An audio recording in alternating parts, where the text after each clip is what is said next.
खबर है मैं खुश आमदीद मेरे साथ आ रहा हूँ सब तैयार मलिक सबर मैं हूँ सईद काजी। नाज़रीन, अपोजिशन को फॉरेन फंडिंग केस के हवाले से क्या उम्मीदें थी, मगर जब ये पंडोरा बॉक्स खुला है तो बड़ी और ऐसी कहानियाँ निकल आई हैं कि ये तो सारा क्या सब कुछ ही लपेट दिया जा सकता है कानून के मुताबिक। अपने दोस्तों से बात करेंगे क्योंकि फंडिंग कोई भी किसी मुल्क से भी आ रही हो सियासी पार्टी को, तो आप सियासत नहीं कर सकते। इसमें क्या मामला हो सकते हैं। ब्रॉडशीट का मामला भी पेचीदा से पेचीदा तर होता जा रहा है, मगर इतना पेचीदा भी नहीं।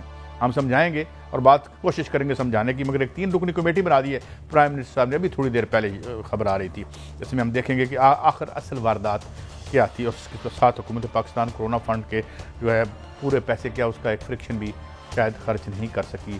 कोई बहुत ज़्यादा पैसे 10 अरब के करीब ये पैसे उन्होंने खर्च करने थे, मगर ऐसा कुछ नहीं हुआ। 2-2.5 अरब ही खर्च हुए हैं। और फिर जो खबरें इंडिया से आ रही हैं मोदी के हवाले से कि अपने फौजियों को इक़्तिदार के लिए वो जो है वो भेंट चढ़ाने को तैयार हो जाते हैं, ये वो असली चेहरे जो सियासत जैसे पाक शोबे के और पेशे को जो है गंदा करते हैं। भट्टी साहब, ये अपोजिशन को फॉरेन फंडिंग केस से बड़ी उम्मीदें थी। अब जब अंदर देखा है तो इस मैं मुहावरतन कह रहा हूँ इस मामले में तो सब नंगे हैं मुबैना तौर पर। बिस्मिल्लाहिर्रहमानिर्रहीम। कादी साहब, ये हुआ आगे खाई पीछे कुआं। चीफ इलेक्शन कमिश्नर मोहतरम सिकंदर सुल्तान राजा साहब ने आईनी माहिरीन से राब्ते किए। जब से अपोजिशन ने फॉरेन फंडिंग को बहुत ज़्यादा बूस्ट दिया ना, लोगों को पंप किया कि इमरान खान ने गलत फॉरेन फंडिंग की है, उस पर 5 से ज़्यादा आईनी माहिरीन ने कहा अगर फॉरेन फंडिंग के प्रूफ आ जाते हैं, सबूत आ जाते हैं कि किसी भी गैर मुल्की से, क्योंकि उन्होंने अगर किसी ने यूके का दिया तो बरतानिया की जो हमारे लोग वहां रह रहे हैं वो तो गैर मुल्की नहीं है। अगर उनके पास ब्रिटिश पासपोर्ट है और पाकिस्तानी पासपोर्ट नहीं है तो अगर पाकिस्तानी पासपोर्ट नहीं है तो कार्ड नहीं है तो उन्होंने बरतानिया उसका ओथ लिया है, तो वो जमात पर पाबंदी लग जाएगी और उसके मुंतहिब नुमाइंदे सारे के सारे नाअहल हो जाएंगे। इस पर मैंने साबक सेक्रेटरी कमर दिलशाद साहब से तफसीली 15 मिनट की गुफ्तगू की। हम कोशिश करेंगे उनको दोबारा लेने की। वो कहते हैं कानून तो यही है कि इसकी सजा अगर फॉरेन फंडिंग किसी भी गैर मुल्की ने, किसी गोरे ने पैसे दिए, काले ने दिए, अगर उसकी नेशनैलिटी दूसरे मुल्क की है, कुछ सियासी जमात उनसे फंड ले ही नहीं सकती। ये आइन में वादिया लिखा है। ये तो होगी एक बात। दूसरी मुझे बात बताएं कि इसमें अगर ये छुरी चलती है कानून की, एक जायज छुरी है अगर, तो इसके नीचे कौन कौन आता है? इसके नीचे आपकी इस वक्त असेंबली खाली हो जाएगी। पाकिस्तान पीपल्स पार्टी, पाकिस्तान नून लीग के मुंतहिब नुमाइंदे, पीटीआई के मुंतहिब नुमाइंदे, मौलाना फजल रहमान के, हर वो जमात जो फॉरेन फंडिंग लेती रही है और वो साबित हो जाता है कि गैर मुल्कियों ने इस सियासी जमात को सपोर्ट करने के लिए फंडिंग दी है और अपने मकासद के लिए इस्तेमाल करना चाहते थे, तो कानून ये कहता है, कानून अगर इलेक्शन कमीशन बेहतर जानते हैं, और इसकी अपील सिर्फ और सिर्फ हाई कोर्ट नहीं सुप्रीम कोर्ट में हो सकती है। वो सारे के सारे नाअहल हो जाएंगे और सियासी जमात आइंदा मुस्तकबिल में अपना नाम इस्तेमाल नहीं कर सकेगी। नहीं, लेकिन 2 बातें होगी ना। एक तो बात ये होगी कि ये पार्टी अपना नाम इस्तेमाल नहीं कर सकी, मगर यही लोग कल सुबह नई पार्टी जो है वो दर्ज करवा के आ जाएंगे। आज अगर फैसला, आज मिसाल है सुबह फैसला दे देता तो जो मुंतहिब नुमाइंदे हैं वो नाअहल हो जाएंगे। अमेरिका में भी 2 पार्टी हैं, आपको पता है, वो खुद नहीं, एक अदारा है वो फंड कर लेता है और ये श्योर करता है कि वो गैर मुल्की पैसा तो नहीं फंडिंग कर रहा, वो फिर आगे डिवाइड करता है। अगर फॉरेन फंडिंग गैर मुल्की, मैं बार बार कह रहा हूं गैर मुल्की, जिनका पाकिस्तान नेशनल नहीं है, एक उधर आपको इसराइल से पैसे आ रहे हैं और ये पता ही नहीं दे कौन रहा है, इंग्लैंड दे रहा है, मिडिल ईस्ट दे रहा है, कहीं से भी दे रहा है, जो पाकिस्तान के नेशनल नहीं है। और ऐसे सबूत मिल जाते हैं कि गैर मुल्की, मिसाल के तौर पर किसी जूस ने पैसे दे दिए, उसी और ने दे दिए, लेकिन उसके पास पाकिस्तान का पासपोर्ट नहीं है, यहाँ वो सिर्फ ब्रिटिश नेशनल और पाकिस्तान की शहरियत छोड़ चुका है, वो नाअहल हो जाएगी कानून और आइन के मुताबिक। अगर इलेक्शन कमीशन फैसला नहीं करता, वो तो 2014 से केस चल रहा है। मैंने कमर दिलशाद साहब से यही बात की, अगर इतना आसान था तो फैसला कहते हैं, क्योंकि इस फैसले के नताइज खतरनाक होंगे, जो मुल्क के सारी सियासी जमातें चली जाएंगी। मैं क्या, नताइज को छोड़ें, आइन और कानून क्या कहता है उन मुताबिक एक तकरीबन 50 साल आइनी माहिरीन, बड़ा नाम है पाकिस्तान में उस कानूनदान का, उनका भी कहना है आइन तो फिर ये कहता है अगर फॉरेन फंडिंग साबित हो जाती है तो उस जमात पर पाबंदी लग जाएगी, वो करंदम करार दे दिया जाएगा और उसको इलेक्शन कमीशन ऑटोमेटिकली खत्म हो जाएंगे। ताहम अपील का हक उन्हें वो है कि वो सुप्रीम कोर्ट करेंगे। और उन्होंने अमेरिका की दिया रेफरेंस कि वो हर एक से चंदा नहीं ले सकते, एक अदारा चंदा लेता और उसका एक तरीकाकार देने का, ये नहीं कि जो मर्जी दे दे। आपको याद होगा ट्रंप के इलेक्शन पे ये चला था कि रूस ने और रशिया ने और इन्होंने गेम की थी, हेल्प की थी। तो ये तो आगे खाई पीछे कुआं, ये पीटीआई को डूबने लेके चले थे।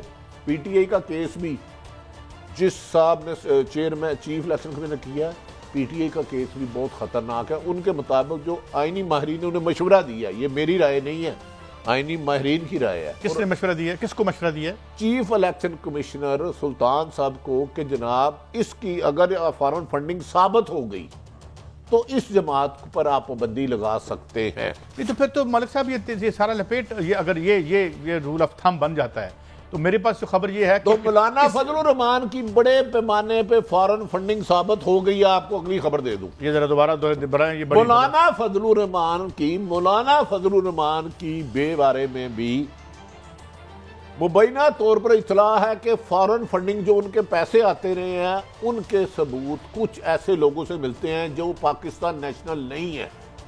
तो लगता है सूनिया होयन गलियां ते मिर्जा यार फिरे इथे बज़ाहिर बिस्तर बोर्ड बोलता है फैसला फिर भी इलेक्शन कमीशन इसमें एक और एस्पेक्ट है, वो मैं कोई एक तो एहसन इकबाल साहब ने जो पीटीआई पे इल्ज़ाम लगा उसमें इसराइल और भारत का भी नाम उन्होंने लिया, ये उनका इल्ज़ाम है। मगर एक इंटरेस्टिंग डायमेंशन है, भट्टी साहब ने जो लीगल इतनी खूबसूरत डेफिनेशन कर दी है, मैं टाइम ज़ाया नहीं करूँगा। एक और केस है जो पीटीआई के सरबरा इमरान खान साहब ने जब साइन किए तो उन्होंने बताया कि हमारे इतने नंबर ऑफ बैंक्स हैं जहाँ से हमें फॉरेन फंडिंग आई है। मगर जो पहले तो इस पार्टी ने 4 साल जवाब ही नहीं दिया जब इलेक्शन कमीशन ने उनसे एक्सप्लेनेशन मांगी, और आफ्टर एट दी एंड वो स्टेट बैंक से मांगा गया कि बताएं जी कितने इनके अकाउंट्स हैं, वो निकले हैं 23। तो एक केस के अंदर एक केस ये है कि एक जो हेड ऑफ डिपार्टमेंट पार्टी है उसने जो नंबर ऑफ बैंक्स बताए हैं वो असल में नहीं है। तो आप 62, 63 की ज़ात में भी आ सकते हैं कि आपने इरादतन अगर ये साबित हो जाए तो किसी की पार्टी के सरबरा ने जानबूझ के झूठ बोला तो फिर आप पे 62, 63 लगती है कि आप सादुकुल अमीनी है। ये भी इसका एक एस्पेक्ट है। एक तीसरी चीज़ है कि ये इतनी मज़ेदार मुल्क है कि यहाँ पे हमें एकदम कानून याद आता है, सुबह सबको कानून समझ आता है। पाकिस्तान की कोई पॉलिटिकल पार्टी नहीं है, वो नून हो, पीपल्स पार्टी हो, मौलाना हो, सबके सदूर हैं, ओहदेदार हैं। मतलब नवाज शरीफ 10 साल अगर जर्मनी जाएगा तो जर्मनी का सदर मेरा सवाल आपसे ये है, अगर इस मुल्क में जो तारीख है, वैसे तो कानून के मुताबिक होना चाहिए, तारीख ये है कि आप जाली दस्तावेज सुप्रीम कोर्ट में पेश कर देते हैं तो वो भी हुआ आपके सामने, आप असम्बली में बैठ के झूठ बोल देते हैं ये मेरे साथ से कुछ नहीं हुआ, आप कन्विक्ट होके तो बाहर चले जाते हैं कुछ नहीं हुआ, तो इनको देखते हुए कुछ लगता है इसका कुछ होगा? देखें काजी साहब, गुजारिश है, बज़ाहिर तो कामा कोई बुरी बात नहीं है, लेकिन पीएम ले ले, लेकिन अगर वजीर खारजा और खजाना ले ले, वही मैं अर्ज करने लगूं ना, मैं उसी पे आने लगूं। वो तो 2 नंबरी का आगाज होता है करने के लिए, लेकिन सुप्रीम कोर्ट ने याद रखे उसी एक कानूनी लीगल पोजीशन पे कि मुल्क का वजीर आज़म हो, मुल्क से ओथ लिया हो और दूसरे मुल्क से पैसे ले रहा और खाजा भी है। कानून तो ये कहता है फॉरेन फंडिंग के साबित होने की सूरत में गैर मुल्की जमातों से फंड लेने वाली जमातें, उसका नाम कोई भी है, वो ख़त्म की जा सकती है। हाँ, जैसे आपने फरमाया कि अब कहते हैं जी मलक साहब फरमा रहे हैं कि अचानक कानून याद आ जाता है। अब मुझे बताएं, एक आदमी कत्ल करता है और वो साबित हो जाता है वो कातिल है, सजा तो मौत है ना उसकी, वो जज साहब की मर्जी है। 6 साल बाद याद आया आपको, केस तो 6 साल पहले। अच्छा, फिर ना कर दो भाई, फिर ना चोरी डाकू छाड़ दो सारे, जरा मरियम छोड़ दो फिर सब कुछ। मरियम साहब 6 साल हो या 50 साल हो, चोर डकैत पकड़ा जाए तो केस शुरू हो जाता है, उसी वक्त शुरू हो जाता है। जरा सुनिएगा ये जरा मरियम साहब क्या कहें। अगर टस से मस नहीं हुआ तो 7 साल से जिसको जेर इंतवा रखा हुआ था, वो केस फॉरेन फंडिंग केस को खोलने की जरूरत क्या पेश आ गई? भट्टी साहब कुछ डिमीनर और कुछ जो गुफ्तगू का अंदाज है उसमें कोई जान नजर नहीं आती। अच्छा, क्योंकि ये तो आईना बन गया लगता है इनके लिए। मरियम नवाज को भी पता चल गया है कि उनका बोरिया बिस्तर गौर होने लगा। अगर वो समझ रही थी, मैं तो कहता हूं जो जिसने नहीं किया सबका करो यार। बिल्कुल सही। मेरी अर्ज सुन ले, मेरी आज इलेक्शन कमीशन के 5 लोगों से बात हुई इस खबर पे, मैंने कोई 10 लोगों से बात की है। वो उन्होंने कानून सामने रख दिया। उन्होंने कहा जो ये मैंने कहा जी आज वो तो सुना है, आप पीटीआई भी आई है, वो कह रहे हैं हमें जमातों का नहीं पता, लेकिन आईनी माहिरीन और इलेक्शन पाकिस्तान का आइन कहता है सियासी जमातें गैर मुल्की से फंड लेने वाली पर बैन लगा दिया जाता है आइन और कानून के मुताबिक। और मरियम साहब कुएं में धक्का देने गई थी पीटीआई को, आगे उन्होंने भी केस कर दिया। अब इनकी भी फॉरेन फंडिंग, हाँ साबित करना इलेक्शन कमीशन ने है। इलेक्शन कमीशन की मर्जी है, इसके 10 साल और फैसला ना करे, 20 साल और फैसला ना करे। नवाज शरीफ साहब अरसा दराज से लूट मार कर रहे थे ना, लेकिन उनकी हुकूमत में उन्हीं के चीफ जस्टिस ने फैसला दे दिया। देखिए, एक होता है कि जुर्म किया ही नहीं, एक होता है जुर्म 10 साल बाद भी किया तो जुर्म जुर्म ही रहता, कत्ल कत्ल ही है। अगर एक आदमी कत्ल करके भाग गया और नामालूम है, 10 साल बाद पता चल गया कि रशीद अहमद ने मोहम्मद बलाल को 10 साल पहले फायरिंग करके कत्ल किया था और वो साबित हो जाता है, तो उसकी सजाए मौत ही है। नहीं, एक बात है, एक और बात, अमेरिका में स्कोर्स ऑफ ऐसे इश्यूज हैं कि 30-30 साल सजा काटने वाले रीट्रायल होते हैं, बरी हो जाते हैं। तो क्या हम वहां ये कह सकते हैं आप आज आपको याद आया मैनू बाहर काट रहे हो?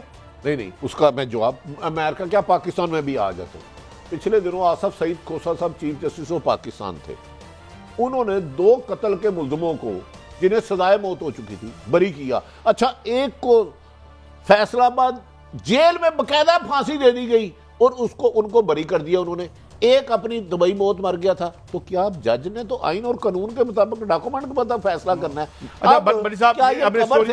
कबर से वो फरिश्ता वकील करेगा? काई साहब, मैं जरा भट्टी साहब एक चीज थोड़ा सा एक्सप्लेन करना बनता है। भट्टी साहब, मेरा पॉइंट ऑफ व्यू है कि पहले तो बात है ये मरीम नहीं लग गई, SM अकबर पीटीआई का बानी रुकन है, वो गया इलेक्शन कमीशन के पास, इसमें कोई और पार्टी नहीं गई, और उसने 6 साल पहले जाके कहा कि इस जमात ने गैर मुल्की फंडिंग ली है। मेरा सवाल ये है कि इलेक्शन कमीशन का क्या ये काम नहीं था? मैं आपकी बात से 200% दोनों से एग्री हूँ कि 1007 के बाद भी मुजरम होता है, मगर ये मुजरम नहीं इलेक्शन कमीशन जो 6 साल चुप रहा है। ये मेरा सवाल है। यही अर्ज करो ना, देखिए वो इलेक्शन 6 साल पहले हो सकता है चेंज भी हो, और आपने तीनों जमातों को बुला लिया, एकदम आपको याद आ गया। अच्छा, मुझे ये बता दें, अगर एक कातल एक डाकू पकड़ा जाता है, वो कहता है मेरे 2 बंदे भी डाकू, उन्हें नहीं बुलाना चाहिए? नहीं। अच्छा, उनका डाका जायज वो हमें पसंद है ना इसलिए। अच्छा छोड़े,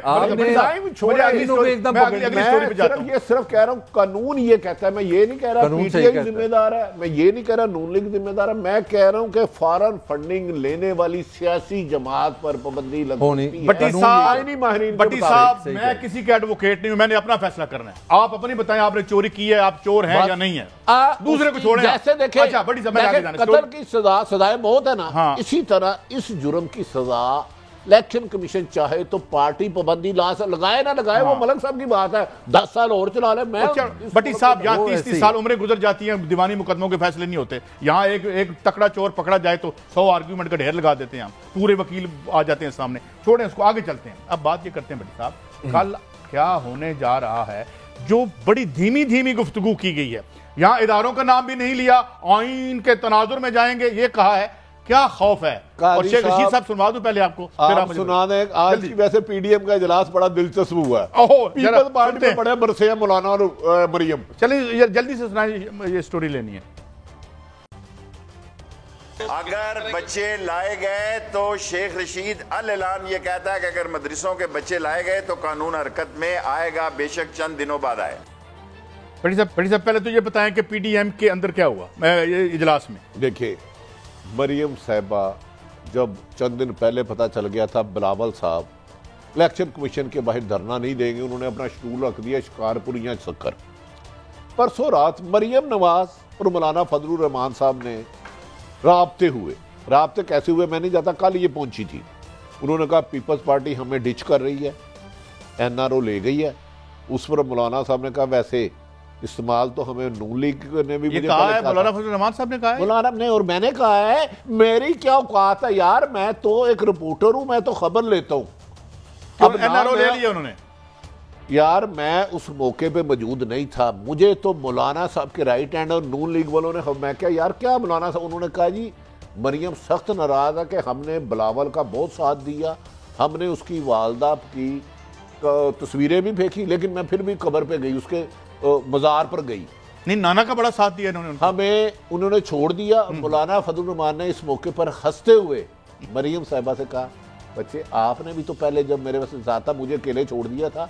उन्होंने पीपल्स पार्टी पर दोनों ने कहा कि आज के बाद हमने डिपेंड नहीं करना, पॉलिसियां हमने बनानी है, ताहम पीपल्स पार्टी को हमने अलग नहीं करना। और उन्होंने कहा कि ये तो मलिक साहब खबर दे चुके हैं ना, नवाज शरीफ साहब का यानी हिदायत है। मैंने पहले भी कहा था, पर इसका मतलब है कि मौलाना भी खफा है और सख्त खफा है, सख्त।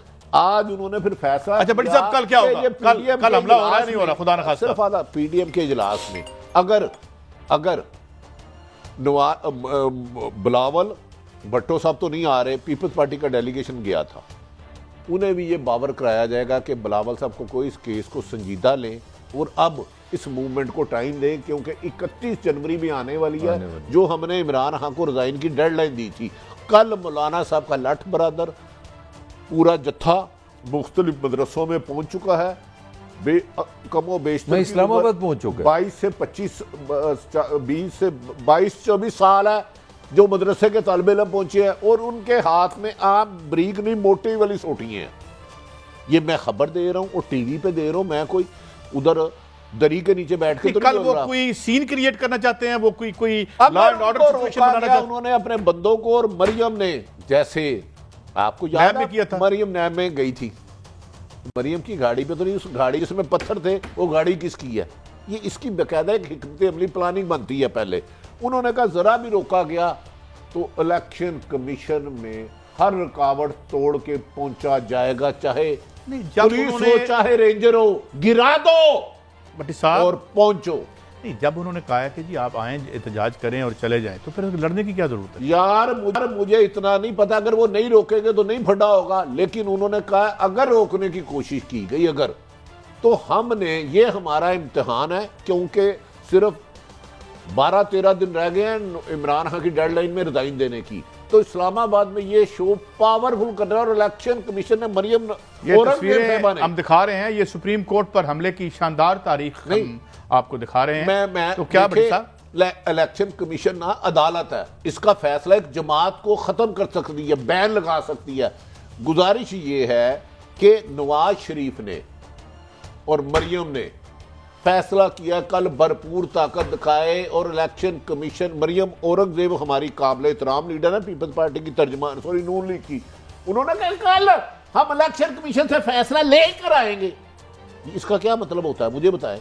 कल फैसले का डेट तो नहीं है, लेकिन मरियम औरंगजेब साहिबा ने ये टीवी पे बयान में कहा है कि हम हर हाल में कल जब प्रोटेस्ट पे जाएंगे इलेक्शन कमीशन के दस्तक के बाहर फैसला लेकर आएंगे। फैसला कैसे लेंगे मुझे बता दें। मगर भट्टी साहब, हुकूमत ने भी बड़ी अजीब सी पोजीशन है ना। शेख रशीद साहब फरमा रहे हैं कि आप बच्चे ना लेके हैं, पहले बच्चे से मुझे नहीं समझ आई कि 10 साल है 25 साल है उम्र क्या है। दूसरा जो अजीब बात की है, उन्होंने कहा एक्शन लूंगा चाहे 4-5 दिनों के बाद लूं। What is this? ये हुकूमत इस तरह नहीं, वी डोंट रिप्रेजेंट देम। लेकिन भट्टी साहब, उसामा बिन लादेन से भी पैसे लेने का इन पर इल्जाम था और उस पर भी कुछ नहीं हुआ। साहब अब मैं थोड़ा सा, मुझे 1 मिनट दे दीजिएगा।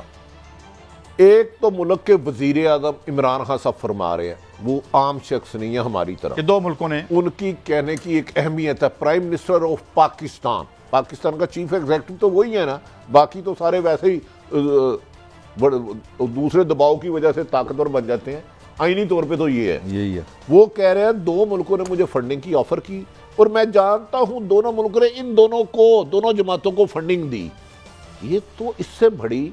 दूसरा, शेख रशीद खुद कहते हैं कि मुझे पता है जिनसे LMG ली उन्होंने इनको फंडिंग दी, ये कमीशन है।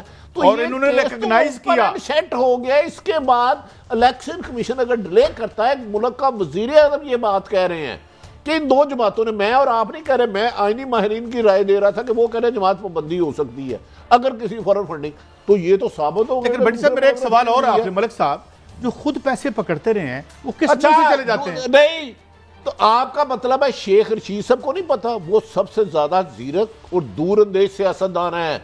मुझे लग रहा है अगर इलेक्शन पाकिस्तान में आइन और कानून है तो बड़ी बड़ी जमातों का दीवा गुल हो जाएगा। आइन अगर ये अच्छा, भट्टी साहब एक और बात बताएं, साबित होने की सूरत में भट्टी साहब, मैं जान के भट्टी साहब, जो पाकिस्तान का मसला मुझे लग रहा है ना, खान साहब ने आज बता दिया ना, मुझे दोनों का पता है। वो तब बताया जब उन पे इल्जाम लगा है। खान साहब ने पहले बताना पसंद नहीं किया। देखें, आप प्राइम मिनिस्टर, आप इमरान खान ही, अगर आपके पास ये इन्फॉर्मेशन है तो आपका तकाजा नहीं कि आप इन पे एक्शन लें। आज वो ले गए आपको इलेक्शन कमीशन में, आप कह रहे हैं मुझे भी ऑफर हुई थी। ये है वजह जो मैं आपको कह रहा हूँ, इस मुल्क में कानून तब हरकत में आता है जब मेरे फायदे में हो। जब ये कानून, देखें यही आर्गूमेंट है ना, मैं प्राइम मिनिस्टर ऑफ पाकिस्तान हूँ, मैं 2.5 साल के बाद बता रहा हूँ कि मुझे पता है। ब्रेक है दोस्तों, ब्रेक। ये तो आपने भी ये इसका जवाब दें। मैं आपकी बात करता हूँ, बिल्कुल गलत है। ये है कि पाकिस्तान जब कानून को हरकत में आना चाहिए आता नहीं। यही आर्गुमेंट है। नहीं, बड़ी साहब ब्रेक है। ब्रेक का बात सिर्फ यह है कि मैं ISI से पकड़ लूं, थामा से पकड़ लूं, मैं नेक हूं, दूजा कोई ना फड़े। इसका एक पहलू ये भी है। ब्रेक के बाद आते हैं तो ब्रॉड शीट वाला जो ड्रामा है, इसमें क्या क्या, इसमें फ्रॉड किसने किया है और किसके साथ हुआ है, एक ब्रेक के बाद। Welcome back.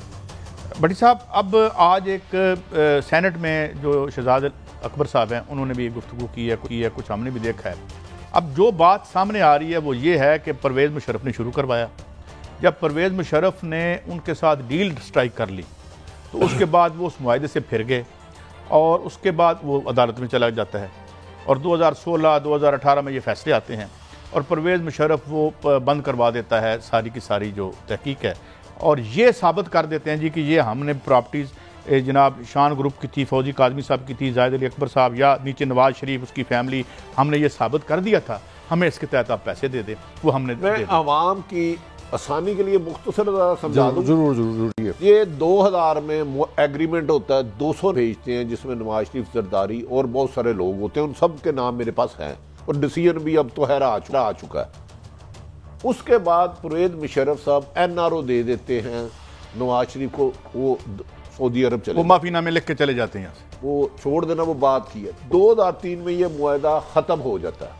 जब मुआहदा खत्म होता है उसमें एक शिक लिख दी जाती है, अगर ये 200 नाम जो दिए हैं वो मुशर्रफ हुकूमत ने लंदन को, जब भी कभी इनके पैसे रिकवर हुए तो ब्रॉड शीट को 20% मिलेगा। ठीक, ये 5-3 को खत्म हो जाता है, शिक रह जाती है। 2008 में आपके दोस्तों की हुकूमत आती है, पीपल्स पार्टी, जेरी जेम्स इनको ब्लैकमेल करता है कि जनाब तुम पैसे दो, ये $15 लाख उसको दे देते हैं। बाद में पीपल्स पार्टी देती है, पीपल्स पार्टी दे देती है और उधर एक बड़े ये अंडर द अम्ब्रेला ऑफ नैब हो रहा है सारा कुछ दिया। नैब और वो वकील, वो सूफी साहब जो गए वो वकील नैब ने भेजा। जायज तो नहीं हो गया ना, नाजायज काम है ना, नाजायज काम और दोनों पे किस्सा सारा नैब का चल रहा है, कागजों में ये नैब है सारी, ये मैं बता दूं। मेरी अर्ज कर दिया ना, मैं सिर्फ वो दे देते हैं, ठीक है, और वो डिफॉल्ट हो जाती है वो वाली कंपनी 2007 में, 8 में नहीं बनती है, 9 में मूसवी साहब आते हैं, कहते हैं जनाब पहले तो आपने गलत बंदे को पैसे दिए थे, वो आलमी अदालत में चले जाते हैं। वो कहते हैं जी ये मैंने किया था इन पे कि मुझे 200 नाम पे काम किया था, ये बंद कर दिया। अब सुप्रीम कोर्ट पाकिस्तान ने JIT बनाई, उसमें एवनफील्ड फ्लैट साबित हो गए हैं, मेफील्ड साबित हो गया और ये मुझे प्लज किया जाए, उन फ्लैटों को प्लज किया जाए। उसमें वो कहते हैं ये प्लज तो अभी हुए नहीं, अभी तो मियाँ साहब के पास है। उसने कहा जी साबित हो गया तो पिछली 30 दिसंबर 2020 को मौजूदा हुकूमत ने 36 करोड़ रुपया एवन फील्ड फ्लैट कर दे भी दिया उन्हें। ये इमरान खान साहब की हुकूमत आती है, मिलियन 26, 27, 28 मिलियन बनते हैं ना, $20 million $20 million. Nawaz Sharif flat जो उसके हैं अभी रिकवर नहीं हुए। फैसला ये था कि ब्रॉडशीट जो रिकवर कराएगी उसमें से लेगी, लेकिन 2003 में जो शिक करते हैं और उसके बाद पाकिस्तान के 3 अहम तरीन लोग जाते हैं इस दौरान लंदन 18 से लेके अब तक। काजी साहब ये आपकी तवज्जो चाहिए, आप नाराज लग रहे हैं आज हमसे। तो मैंने आपकी बिल्कुल रेलेवेंट मैंने एक चीज सुनानी अच्छा सुन ले। जाते हैं और वो मौसवी को कहते हैं साडा की बनेगा हिस्सा दो। उसके बाद काबीना से मंजूरी के बाद अमूमन पूरी दुनिया के सफारत खानों के पास इतना फंड नहीं होता, चंद अरब फंड है, वो सैलरीज होती हैं, तनख्वाहें होती ये हैं, पैसे भिजवाए जाते हैं UBL में। साथ ही मुसवी को बता देता है केस कर दे साडा हिस्सा आ जाए। अब वो आदमी ने एक बंदे को कहा जनाब तुसी नैब दे मैनू बड़े अगे लै गए, मैनू सैनेटर बनवाओ, कल नूं तुहाडी हुकूमत चलेगी, मैं तो फंस जावांगा। और इसमें कुछ और लोग भी जाते हैं ताकतवर, उनका नाम लेना ममनू है। ये सारी कहानी है। लेकिन मजेदारी की बात सुने, 32 मिलियन से शुरू हुआ, 20 मिलियन उसको दिया, सारा पैसा गया टैक्स पेयर का। नैप और इनकी सौदेबाजी एनआरओ की वजह से ये मेरे और आपकी जेबों में डाके के साथ। मेरा एक सवाल मुझे दोनों से कर लेने दे, बड़ा जरूरी सवाल है। ये मेरी हुकूमत की जिम्मेदारी नहीं है जो अपने आपको रियासत मदीना भी कहती है, अगर उन्होंने 20 मिलियन डॉलर बताए हैं मुझे क्यों नहीं दिए, और वजीर खजाना की साइन के अलावा इतना पैसा जा सकता है, मुझे क्यों नहीं बताया गया, ये क्वेश्चन है सबसे बड़ा। फॉरेन ऑफिस कहता है मुझे पता नहीं है, हमें तो किसी ने नहीं बताया। आपकी हुकूमत के प्राइम मिनिस्टर कबीना से ये मंजूर करवाते हैं, ये पैसे वहां तो सादुक अमीन भी है, सच बोलते हैं यार। मैं फिर कह रहा हूं ना, इसमें कोई अकबर है, छोड़ दे, शहनशाह अकबर जिम्मेदारी तो वो अकबर होगा। मैं कब कह रहा हूं, तो ये सवाल तो उठाएं, डिफेंड करने किसी की बुराई को नहीं बैठा। मैं कह रहा हूं 2000 जुलाई में इनको हुकूमत मिलती है, अगस्त का केस छोड़ दें, फिर दिसंबर में दोबारा शुरू होता है, इनके वकील पेश होते हैं, ये क्यों नहीं इन्होंने डिफेंड किया? 2016 में कहां, ये इनकी अपनी गवर्नमेंट थी, 18 बिकॉज इनकी अपनी चोरियां तो थी, इन्होंने तो कवर अप ही करना था ना। इस गवर्नमेंट ने जो किया उसे कौन कह रहा है ठीक कर रहा है, मगर असल डकैत तो बच गए ना, अगर थे तो। जी काजी इमरान खान साहब कह रहे हैं पता है 32 मिलियन पाकिस्तान के पैसे नैब में दिए या हुकूमत हुए तो आम के हैं ना, बटी साहब उसमें पैसा एक पैनी भी रिकवर नहीं हुई। सिर्फ 32 बिलियन नहीं, जिन्होंने चुरा के बाहर प्रॉपर्टियां खरीदी वो भी मेरा ही पैसा था। बटी साहब वो तो कह रहे हैं कि हम आखिर तक जाएंगे। भाई मैं तो, मुझे नहीं पता, जफर अली तो खाली प्राइम मिनिस्टर को एक से ज्यादा दफा मिला और किसी को भी मिला, मुझे नहीं, वो असद उमर को भी मिला है, ये वो भी रिकॉर्ड पे है। नहीं पता भाई, मैं कुछ इसके अलावा बड़े लोगों से भी मिला है, क्योंकि सबूत आप मांगते हैं सहाफियों से, करप्शन आप खुद करते हैं। मैंने कहा कि जफर अली एक से ज्यादा 5-6 लोगों को मिला और बार बार मिला, और वो इम्प्रेस भी बड़े हुए, यार यू आर जीनियस। बटी साहब ला के दोगे हमें? बटी साहब लूट मेला लगा हुआ था, लूट पुटो, इन्होंने तो पता ही नहीं से लग रहा था असी फड़ा भी जाना है, चाहे डिवाइड की इस साइड पे थे चाहे डिवाइड की उस साइड पे थे। इस मुल्क को इन्होंने हलवाई की दुकान संभाली। 2008 में जो अब जज साहब का फैसला आया ना, उसने लिखा है जेरी जेम्स जिस बंदे ने पैसे लिए ना वो फ्रॉड है, आपने गलत बंदे को पैसे दे दिए। इस तरह मेरे मुल्क का पैसा लुटाया गया इन लोगों ने। मगर भट्टी साहब आगे भी एक बड़ी खबर आ रही है कि रिकॉर्डिंग का केस है, हमें सुनाया गया था जी आउट ऑफ कोर्ट सेटलमेंट हो गई है, अब सुनने में आ रहा है कि 6 बिलियन US डॉलर हमारी गर्दन पे वो तलवार है, और वो जो PIA का होटल है ना जो अमेरिका में, वो जब्त भी हो सकता है। ये भी खबरें आना शुरू हो गई हैं आपके लिए, ये भी बुरी खबर आने वाली है। लेकिन मुझे ये बता दें, ये सब पैसा तो अवाम का जा रहा है हुकूमत पाकिस्तान का, इन हुक्मरानों का तो कुछ नहीं जाता। लेकिन ये हुक्मरानी करते क्यों हैं अगर मेरे मुल्क के पैसे की हिफाजत नहीं कर सकते? नहीं, लूट मार है सर। आगे बढ़ते हैं। एक छोटी सी चीज ऐड कर दूं, ये जेलम नीलम बड़ा मशहूर प्रोजेक्ट था जो बिजली का बना है, वो था 80 अरब रुपए का। अब पता है आपको एंड किस पे हुआ है? 550 रुपए। मैं कादी साहब एक बात करके खत्म करने लगा, अगर इमरान खान वजीर आजम पाकिस्तान मोहतरम ब्रॉड शीट के बेनिफिशियरी सहूलतकारों के नाम सामने ले आए ना, तो कसम से कमाल हो। नाम तो सारे आ गए हैं, लेकिन आगे मीनिंगफुल करवाई हो के जिसने दलाए हैं, ये तो बेचारे वो जिन्होंने इसको मिसयूज किया है उनके भी नाम सामने। ये सारी उम्र की उनकी पेंशन लग गई है। जब 200 लोग पकड़े जाएंगे ना 100 साल बाद भी। भट्टी साहब अगली स्टोरी पे जाना है। मियां साहब एक दफा किसी अस्पताल में नहीं गए, वहां एडमिट नहीं हुए, अब सुना सऊदी अरब जा रहे हैं वहां से, और वो अपना क्या उसका वो वाकई इजी गोइंग। देखिए ये इसाक डार की और कल मियां साहब की इस इशू पे बात हुई है। अच्छा, वो जाएंगे तो नंबर 1 बात वापस आ जाएंगे, क्योंकि बदकिस्मत के इस कौम को गुमराह कैसे किया जाता रहा है। डॉक्यूमेंट तो उनके पास, उनका तो इनवैलिड हो गया। एक 16 फरवरी को खत्म होगा ना यार मलक साहब। इस कौम को गुमराह करने की इंतहा देखे। जी आपने बहुत सारे हुक्मरानों के दावे सुने होंगे, 1 महीने में इमरान नवाज शरीफ वापस आ रहा है, पर 5 दिन में आ रहा है, 15 दिन में दर्जनों वज़रा ने कहा। मजेदारी की बात बताऊं, आज तक वफाकी हुकूमत ने नवाज शरीफ को हवालगी का मुतालबा ही नहीं किया, रिटर्न एप्लीकेशन ही नहीं दी। एक शहरी ने एप्लीकेशन भेजी, खालिद लोधी। नहीं, दोबारा बताएं हमें। आज तक ऑफिशियली हुकूमत ने नवाज शरीफ को हवालगी के लिए लेटर ही नहीं लिखा। एक आम शहरी खालिद लोधी ने लिखा, उसको उन्होंने जवाब दिया कि बरतानवी कवानीन के मुताबिक हम नहीं मानते कि किसी मुल्क की अदालत ने किसको सजा दिया, हमारी पुलिस उसको नहीं पकड़ सकती। तो हमारा और पाकिस्तान और बरतानिया का ऐसा हवालगी का कोई मुआहदा ही नहीं है। ताहम अगर हुकूमत पाकिस्तान उस पर करे फिर भी हम आइन के मुताबिक गौर करेंगे। मैं तो हैरान हूं, ये कैसे कहते रहे कि नवाज शरीफ पिछले हफ्ते आ रहा है, अगले हफ्ते आ रहा है। मैं ब्रिटिश उसका बरतानिया के खारजा का लेटर दे देता हूँ आपको। वो मुझे याद आ गया, साफडार के बारे में भी यही कहा गया था, 2 घंटे में आ रहा है, आधे घंटे में आ रहा है। ये तो लेटर तुराब साहब चलाए कि ये तो एक आम शहरी को वो जवाब दे रहे हैं, तो हुकूमत किस बेस पे? मेंबर पार्लियामेंट सवाल जी असाइलम ले लेंगे और वहीं टिक जाएंगे। इसका मतलब है प्राइम मिनिस्टर साहब पहले शेख रशीद साहब क्रिस्टल क्लियर कह चुके हैं रिन्यू नहीं किया जाएगा। अब एक नहीं, आज बात आ गई है कि सालन तो वो वैसे भी ले सकते हैं, वो जितने केस है उन पे वो ले सकते हैं, वो तो इशू ही कोई नहीं है। इसको भी छोड़े, उनके बच्चों की खरबों रुपए की प्रॉपर्टी है, वो उस बेस पे वैसे भी यूके में माल वाले बंदे को कौन रोक सकते हैं रहने से? भट्टी साहब क्या बात करते हैं वहां पे? तो काजी साहब सवाल फिर वही है, बदले से मेरे सरकार नजर आ रहे हैं, हुक्मरान भी और अपोजिशन भी, कुछ आपको फील नहीं हो रहा? $1 मिलियन सवाल वही खड़ा है, why Nawaz Sharif is going to Saudi Arabia? वो तो वही का भाई यार, ये ब्रेक के बाद, क्योंकि ब्रेक है, ब्रेक के बाद हम देखेंगे, उसके साथ और खबरें भी हैं। हुकूमत पाकिस्तान ने कोरोना फंड के लिए जो मुख्तस की थी उसका इतना छोटा हिस्सा क्यों अभी तक खर्च हुआ है, और फिर मोदी की बात करेंगे वक्त मिला तो, अपने बंदों को मार के सियासत में जो है फतहमंद होना चाह रहे हैं। ये क्या कहानी है? एक ब्रेक के बाद। Welcome back.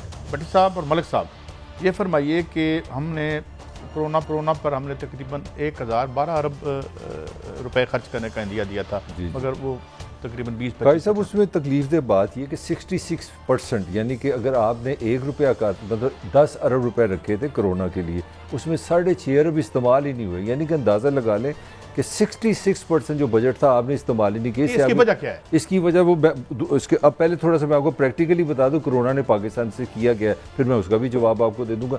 ये रिलायबल रिसोर्स बता रहे हैं कि पाकिस्तान में 2 करोड़ लोगों को जॉबलेस हुए हैं, यानी कि नौकरी खत्म हुई है, और 2.5 करोड़ वो लोग हैं जो मुतासर हुए हैं, जिनका कारोबार 100 रुपए से 50 को आ गया, जिसकी दुकान का, यानी कि 4.5 करोड़ पाकिस्तानी इफेक्टेड है। और ये हुकूमत जो है एक 10 अरब रुपया कोरोना की डेवलपमेंट पर नहीं लगा सकी। वजह इनएफिशिएंसी, वजह आपके पास विजन नहीं है, वजह आपका प्लान ही नहीं है। आपको मैंने एक और बात भी सुनी, बल्कि मैंने एक बंदे से बात भी की थी, एक सीनियर ब्यूरोक्रेट से।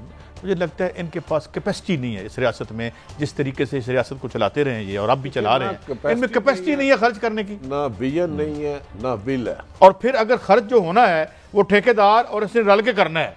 मेरा मतलब भट्टी साहब, वहाँ पहली बात तो ये होती है ना कि मेरा कितना है। जब ये कल्चर यहाँ पे रासख कर दिया गया है, फिर क्या होना है? देखिए, ये कल्चर इसीलिए पैदा हुआ ना कि आप जिम्मेदारों को सजाएं नहीं देते, आप सिर्फ इल्ज़ाम लगाते हैं, लेकिन उस इल्ज़ाम को साबित करके सजा नहीं देते। जिस दिन आपने गफलत करप्शन करने वालों को उल्टा लटकाना शुरू कर दिया, उस दिन कोरोना वायरस से ये 2 करोड़ जो हुए हैं ना, 2 इतने कितने खानदान होंगे, एक बंदे से 5 हो। बट मैं आपकी बात काट रहा हूँ, कैपेबिलिटी नहीं है, मैं आपकी बात कर रहा हूँ, अच्छी बात नहीं है। मैं आपको बताऊँ, सजा देते हैं, सजा आवाम को देते हैं, आम आदमी को देते हैं। पाकिस्तान की रियासत का जो इस वक्त हुकूमत का इंतज़ाम है वो है 0.27% के लिए वैक्सीन है। इससे आम जुबान में पता है क्या है, 300 बंदे हो ना, 300 बंदे, उसमें एक को इंजेक्शन लगेगा, यानी कि 22 करोड़ की आबादी में आपने 0.3% को इंसान करार दिया है, बाकियों का कोई। मैंने आपके साथ एक आवाम की जगह नहीं। मैं 109 एकेडमिक्स दुनिया के जो टॉप के हैं, डान में कल आदिल नजम ने, डॉक्टर आदिल नजम ने, उनका नुक्ता नज़र वो भी मैं पेश करता हूँ। भट्टी साहब, मैंने ये बात की थी और मैंने दोबारा चेक किया, आज इंडिया अपनी वैक्सीन लोगों को लगा रहा है, नंबर 1।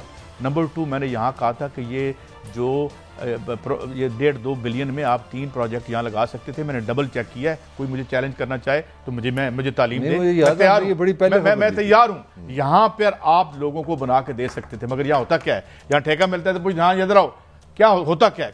पहले यहाँ पे जब आपने यहाँ से चीज़ें भेजी चाइना में, तो आपने क्या कहा, हमारा दोस्त मुल्क था, इस मुल्क में मास्क के लिए हम मर रहे थे, तो कहा नहीं वो चाइना को हमने दे दी। बाद में मैंने तहकीक की, पता चला कि एक ऐसी कंपनी को ठेका मिला जो आज तक मेडिकल इक्विपमेंट बाहर भेज ही नहीं रही थी। जफर मिर्जा साहब का अच्छा, वो आपकी बात थोड़ी सी ऐड कर दूं, कहानी ये है भट्टी साहब, जब आप 300 में से एक बंदे को इंजेक्शन लगाएंगे, आप बताएं फ़ायदा किसको हो जाएगा? ये सारा प्राइवेट बिजनेस बन जाएगा, अमीर लोग ये दुआएं मंगाएंगे, वो वैक्सीन बेचेंगे, गरीब लोग। साहब इतना सादा नहीं है, एक माहिर के मुताबिक अगर पूरी दुनिया में 6 बिलियन लोगों को ये नहीं लगती तो ये वबा नहीं जाएगी।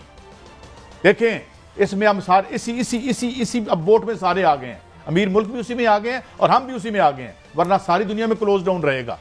यानी आपको 6 बिलियन लोगों को कम से कम अच्छा काई साहब, कोरोना से तो आप निपट लेंगे, मुझे पता है, माशाल्लाह बासलाहियत आप लोग हैं। लाहौर का कूड़ा ही उठवा दें जरा, अगर मूड हो तो। बड़े अरसे बाद कूड़े जगह जगह देखे, मुश्किल काम नहीं, अगर इसके लिए कोई रॉकेट साइंस नहीं है, रॉकेट साइंस टेक्नोलॉजी इस्तेमाल करने की जरूरत नहीं, वर्ल्ड बैंक से लोन लेने की जरूरत नहीं, नहीं, जिसे स्मेल भट्टी साहब, मैं आपका पसंद मैं आपसे सीख रहा, हमें तो आदत है ना आईजीज बदलने के, चीफ सेक्रेटरी बदलने के, कूड़ा उठाना तो हमारा काम नहीं। वो क्या करने जा रहे हैं पंजाब में, बताया सुना, फिर आईजी जा रहा है, फिर चीफ सेक्रेटरी जा रहा है। इधर अफसर उतने बदलते हैं जितने ये कपड़े नहीं बदलते। वाह वाह। क्योंकि जिस बंदे का भी नाम आ रहा है उसका रियल टाइकून का एक जमीनों का काम करता है, वो उसका बेचारा फ्रंटमैन है। अगर वो आ जाएगा किसी अच्छी पोस्ट पर, नाम नहीं बताया ना, नहीं नाम नहीं। देखे, पाकिस्तान में आपके लिए सिफारिश और पैसा तगड़ा होना चाहिए, काम मैटर नहीं करता। क्या काम नहीं अब कोई पूछता। मैंने कहा आप डीसी मरी पटवारी और तहसीलदार, इन दोनों के मुझे असासे पता करा दे। मैं तो आपको बड़ी छोटी छोटी, अब मैंने अरबों रुपए की करप्शन छोड़ दी है। वो इधर तो हर शाख पे उल्लू बैठा है, किसको करेंगे काजी शाख पे डाकू बैठा है। चलो उल्लू या डाकू, बात तो क्या, लुटना तो गरीब ने है। काजी साहब, मेरी सबमिशन है, कोरोना वायरस इनके बस की नहीं, वो तो अमेरिका और यूके फ्लॉप हो गया। कूड़ा आपकी मेहरबानी मान से 2-3 दफा आया, बड़ा उधर नाक पे हाथ रखना पड़ता है। अगर थोड़ा सा डेटा, 5000 टन रोज फ्लोर में कूड़ा होता है, 5000, ये 2000 उठा रहे हैं, 3000 टन वहीं का वहीं है। ये मलिक साहब, इसी मुल्क में इधर ही डंप होगा हर जगह पे, कराची लाहौर यही हो रहा है। बात ये है कि ये अभी ये जो लीक्स आई हैं, ये जो भट्टी साहब, ये जो अर्नाब गोस्वामी, एक बड़ा, मैं आपको लफ्ज़ ऐसा नहीं बोलना चाहता, उधर भी जाली रेटिंग टीवी पे देख, उधर जाली रेटिंग पकड़ी गई, सजा हुई। इधर जाली रेटिंग वाले को मनी लॉन्ड्रिंग की जाती है। कमाल है तेरा मुल्क काजी, तुझे सलाम। ए पाकिस्तान, तेरे कानून को भी सलाम। जाली रेटिंग वाले को आप प्रोटोकॉल देते हैं, वो 4 प्लान बनाता है। सर मुझे प्रोग्राम खत्म करना है, कल फिर यार मैं तो सेकंड रेटिंग की बात कर रहा हूँ। नहीं वो हाँ, इंडिया में तो सजा हुई है और यहाँ भी इंसाफ का बोलबाला होना चाहिए, जो भी है, मगर वक्त खत्म हुआ, कल फिर मिलेंगे। अल्लाह हाफिज।